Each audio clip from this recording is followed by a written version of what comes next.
Okay, you can actually see the lightning um, blinking off the skin of the airplane every now and then. I'm hearing thunder, so this ought to be it's going to be a wild day.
Okay, we're airborne.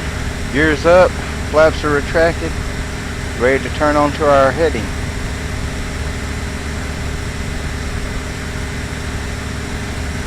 And I'll give you another update once we get closer to Louisiana. Okay, as you can see, we're off the runway now and in the air, and yeah, it's just hard to see anything. Visibility is about 2 miles. It's ridiculous. This is flying with our real world weather app, updates every 15 minutes, and we're at 3,500 feet, and you just can't see squat. This is what makes flying fun. I should have filed an IFR flight plan, but I didn't want to fly instruments only. I wanted to be able to see.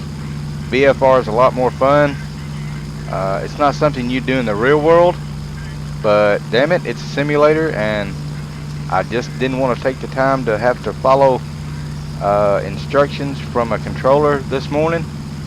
I wanted to do this flight bare bones, and that's the way we're going to do it. So we've got the GPS going, and to make sure we stay on course, and there's no mountains. We're out of that part of the country, so shouldn't be too bad.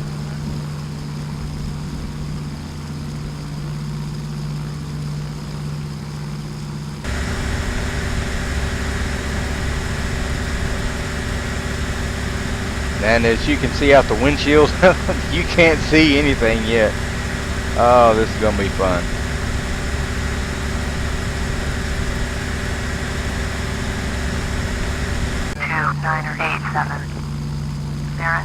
I've contacted Houston Center and let them know our altitude and flight plan, and that way, as foggy as it is, if another aircraft's out there, they'll give me a traffic alert warning, and we won't hit another airplane.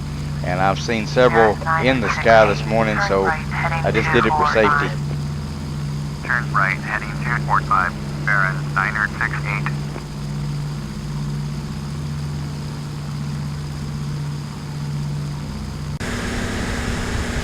Welcome to Louisiana, finally.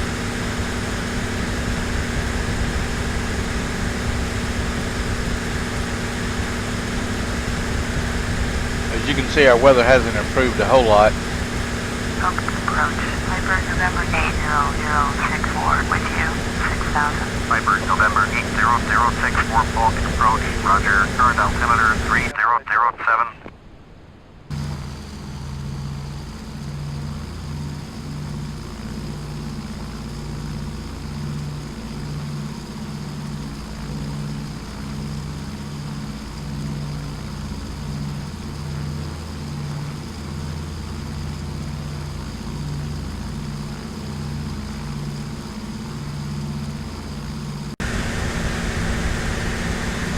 Okay, I went ahead and dialed in on Com2 radio, New Orleans, ATIS, the weather information channel. Let's see what they say.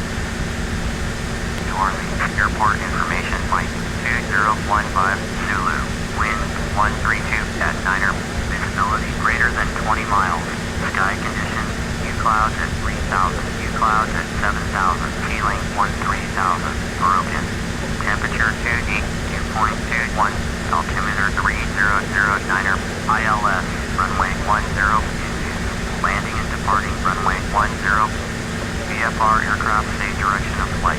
All aircraft read back full short instructions. Advise controller on initial contact you have Mike.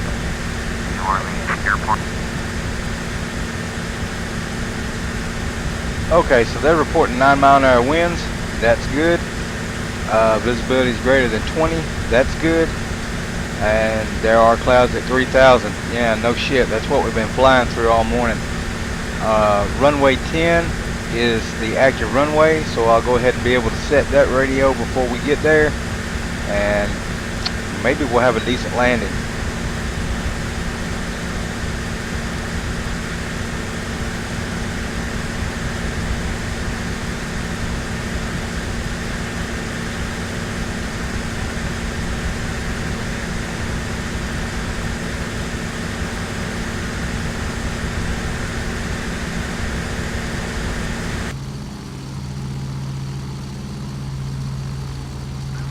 New Orleans sure is pretty from this height. A lot of scattered places. Then there's cities and towns. Representation's not too bad. I think they could have did a little better job with the graphics as far as town clusters and ground things, but yeah, I think it looks pretty good for what it is. And right out in front of us, I see our red runway marker, so that's pretty good. We're here.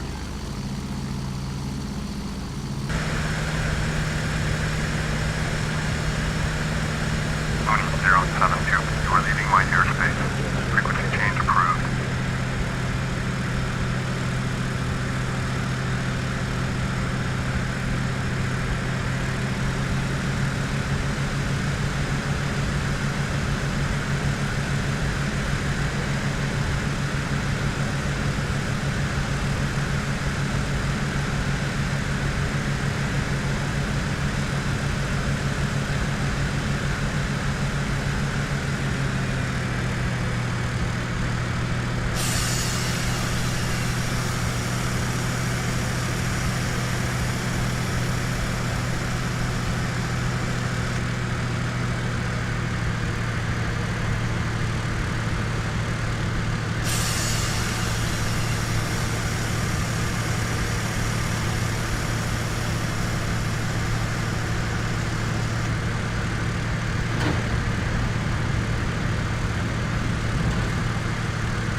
Douglas Delta Alpha Charlie, cleared to land, runway 10.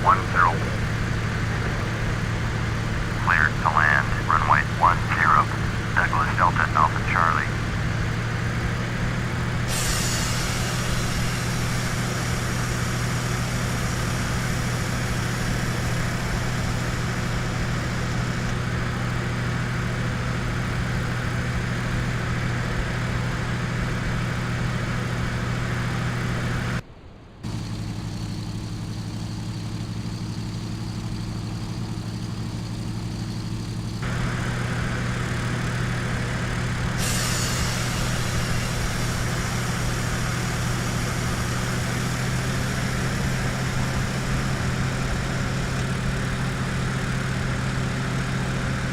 I don't have any distance measuring equipment on this plane, so I'll be using the lights on the left of the runway to guide me in as far as altitude goes.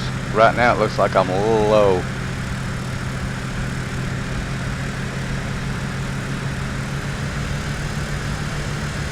Okay, I see one white light.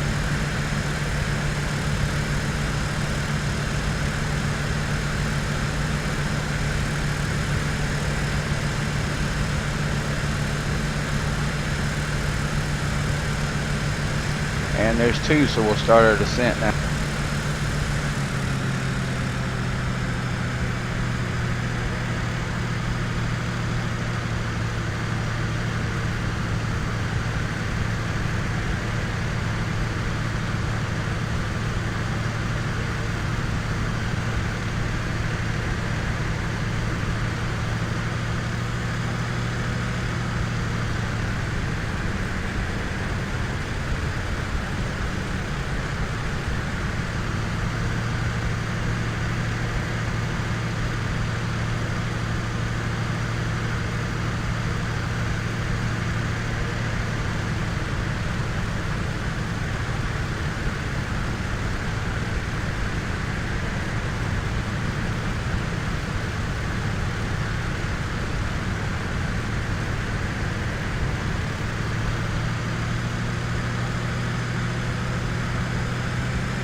New Orleans Tower, world travel 6666 at runway 10, ready for takeoff. IFR to Kilo Bravo, Quebec Kilo, world travel 6666, hold short, runway 10.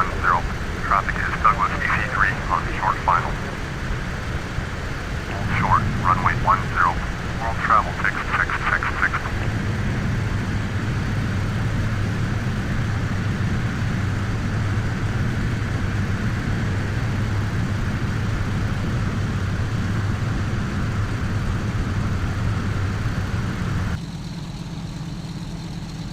Okay, so we're on the ground and in the parking area at New Orleans. Next leg of the flight will be from New Orleans to Miami, I believe. I'm going to double check my charts. The thing with this flight, recreating this, is Amelia Earhart's plane had special tanks. She could only hold the same 200 gallons of fuel I am, but her tanks were designed where she had extra fuel. She could carry 1,200 gallons. So she was just a flying gas tank.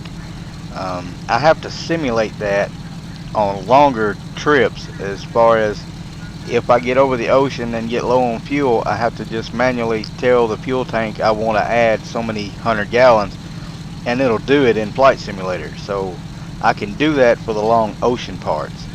But right now we're pretty much stopping for fuel whenever we get low. This is the second leg of the journey ended. Miami will be next, and we'll see how that goes. Thanks for watching.